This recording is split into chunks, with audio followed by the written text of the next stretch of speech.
I'm going to be giving 2 talks this week, one on building inclusive and high-performing teams as part of the Women Entering and Staying Tech Summit, and I'm also going to be a guest speaker for a Lehigh University course on women in technology. So if you want to learn about those, let me know. And I also wanted to take a moment to recognize just how tough it is in the tech industry with the layoffs going on. So if you've been impacted, my heart goes out, and feel free to reach out if I can support you. Yay, I heard from Kelsey that she can hear me now, so awesome. I'm glad that you can hear me. So, the Women Tech Network did an analysis of the layoffs in tech and found out that 69.2% of those who were laid off were women. And while that's disheartening to me, it also reinforces why I'm waking up every single day to pursue my mission around retaining women in tech. And so I'm excited to be jumping in, and it sounds like my audio was potentially out. So today I'm going to be talking about the double bind that women leaders face between being perceived as assertive or aggressive. And I want to dive into a specific strategy I mentioned last week, which was leveraging allies in the workplace to ensure your ideas are heard and you can make the impact you desire. So if you're watching live or on the replay, I'd love for you to share what are some of your big challenges around being heard or maybe even finding allies. So I'm excited to be diving into this topic. But before I do, I wanted to share one thing. Live with Jossie is going to be moving to a monthly format as I'm experimenting a little bit here. They're going to be a little bit longer, but meatier. So tune in. The next one's going to be on February 22nd. And I'm going to be discussing how to develop resiliency to change by leveraging a mindset that enables you to thrive and achieve your goals. We can take all the action in the world, but without the right mindset, it's going to be a lot harder or even impossible for us to achieve our goals. So I'm going to be focusing on how we can use mental fitness and overcome self-doubt and imposter syndrome. So be sure to check that out on February 22nd. And talking about mindset shifts, one of my current coaching clients has really seen the power of this.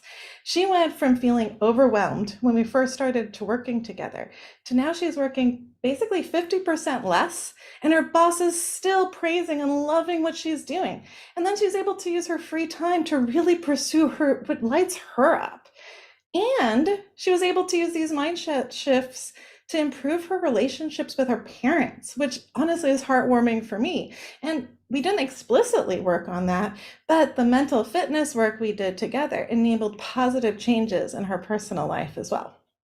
But let's dive into our main topic. And so for those of you who might be tuning in late, welcome. This is another episode of Live with Jossie, where I talk about the strategies and tactics that women leaders can leverage to thrive in the tech industry. And as I said, today I want to talk about leveraging allies in the workplace to ensure your ideas are heard and you can make the impact you desire. As women, we often see a problem, and as I said, we should be a solutions person. So we have solutions and we share them, and then we get crickets back because our ideas don't get heard sometimes.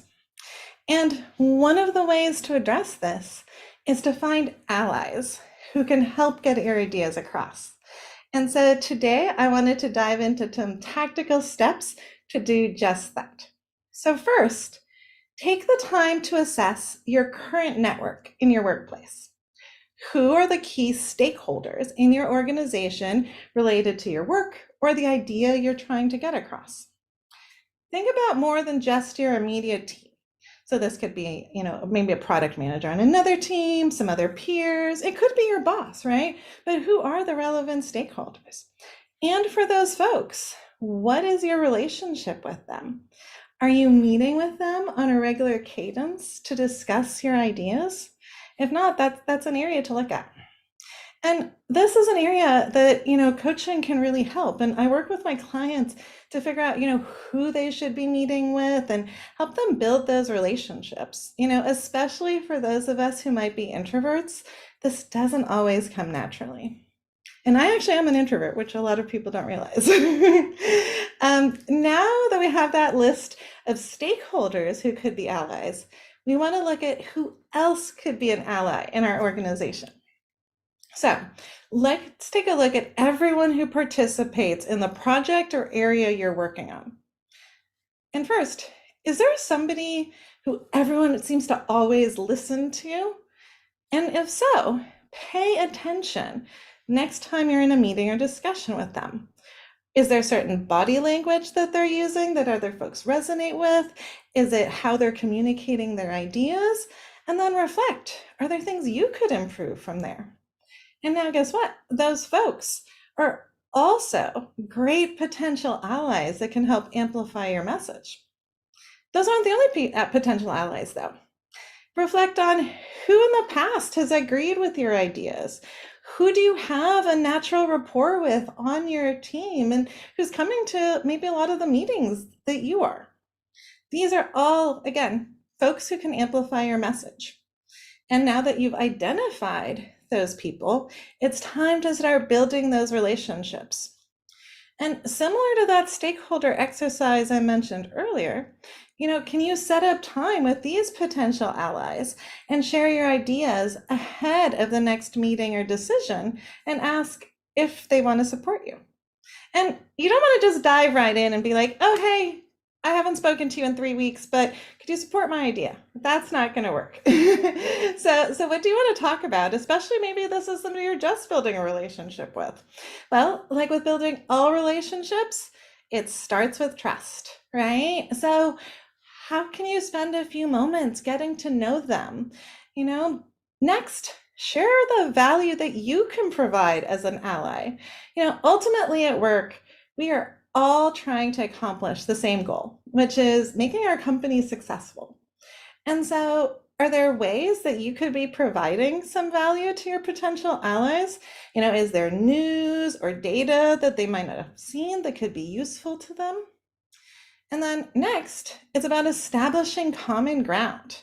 Where are there areas that you both agree and are aligned with?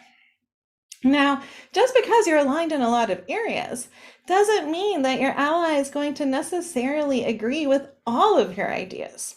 So if you want somebody's support, especially in a specific situation, you need to ask and potentially convince them that this is a good idea. And sometimes that can feel uncomfortable, but this is crucial to effective leadership. And it ultimately goes back to effective communication. It's about having a compelling case for idea and showing how it can be aligned with the goals and priorities of your organization or team. And so if you want your ally to back you up during a meeting or help you share those ideas, be explicit with that ask. And like I said, sometimes as women, we can be really shy about asking for what we need. And again, this is a place where coaching can really help, role-playing conversations so you can practice communicating effectively and asking for what you need with confidence and ease. And one of the things I ended up realizing as I went further up the career ladder, and especially at the executive level, was by the time I got into a meeting room to have a discussion about a problem, there had been a ton of back channel conversations, and a decision may have already potentially been made. And at first, I was frustrated by this. I thought, this is back channel politics. I don't want to deal with this. But I realized they were just being effective at getting their ideas heard and implemented by finding allies who support them. And why can I do that? And so this was a total mindset shift. And again, another area that coaching can really help with. Sometimes we just need a mindset shift to turn something from feeling a little negative, like feeling it's politics, to turning it into a positive of, hey, by growing my allies and my support network, I can be a more effective leader. And finally, it's about remembering we need to nurture and maintain these relationships. Just like personal ones need time and attention, you need to do the same thing with your allies. So show appreciation, say thank you for their support. Offer them help and support to get their ideas across, and offer to stay in touch and meet regularly. So, in summary, analyze potential stakeholders, look for other potential allies, start building relationships, don't just ask, but ensure you're effectively communicating your ideas and tying it back to the greater goals of the team or organization. Once you've built that rapport and relationship, make sure you're asking clearly what support you're looking for. And finally, nurture those relationships. If you do these steps, you can grow your team of allies and really make a bigger impact. And I know a lot of these steps may seem obvious. This isn't, life-changing news that I'm sharing with you, but how often do we slow down and actually take the time to ensure we're following through on these actions? And this is where a coach can make a huge difference and help you work through the challenges that are stopping you from building these crucial relationships. Especially in a male-dominated industry, it's crucial to have allies in the workplace to ensure we're making the impact we desire. And so, to support women in tech with these challenges, I'm offering a limited number of free clarity calls to help folks unlock what is blocking you from getting your ideas heard and creating an action plan about what to do about it. So, if this resonates with you and you'd like to chat with me, send me a DM to learn more. And that's it for today's episode of Live with Jossie. I'd love to know your favorite takeaway from today's show, so please be sure to share it in the comments, even if you're watching on replay. So thank you so much for tuning in, and be sure to tune in on Wednesday, February 22nd at 5 p.m. PST to learn more ways to thrive as a woman leader in tech.